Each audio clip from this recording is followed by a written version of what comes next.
there is a very major lesson for us in the sense that the way the scientists and other agencies involved in medical research have come up with innovative ideas to produce medical equipment inside in the country, which we were so far importing to help us tide over COVID-19, has been amazing.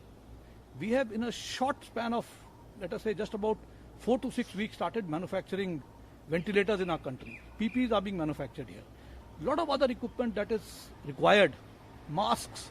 We were importing, some components of the N95 masks while we were making the masks here. But our DRDO has come out with a different mask, which is M99, which I am told is superior to the N95. So you can see how fast the people have reacted.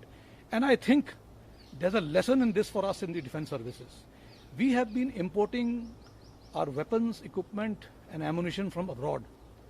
But I think if we can give this challenge to the industry, to our academia and to our own research and development organizations, I think we can start manufacturing our own ammunition, our own weapons, our own equipment in country. We will not have to be dependent on imports. And COVID has taught us a lesson that the time has now come to be self-reliant. In times of crisis, nations will have to live by themselves. In fact, a country like India, and if we are looking at becoming a regional power, we will have to actually support other nations and not be dependent on support.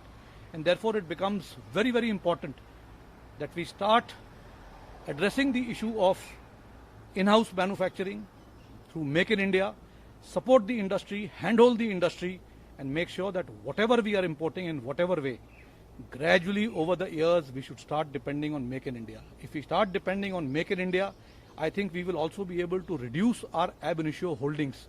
We have very large amount of ammunition which we have to hold in stock. We have large amount of weapon system that we have to hold in stock, which we call as war wastage reserves. If we start manufacturing this in India, these can come down, because when you have dependence on your own industry, there will always be a surge capacity, and they can come to your help in the time of crisis, which will not happen if you are import dependent. And therefore, I think the time has come to take a lesson from COVID, the manner in which the health industry in the country has come forward. We are quite sure that the defense manufacturing in India can also move at the same pace, provided we have faith in our industries, we have faith in our R&D organizations, and we are able to do hand-holding with them and move forward. I am also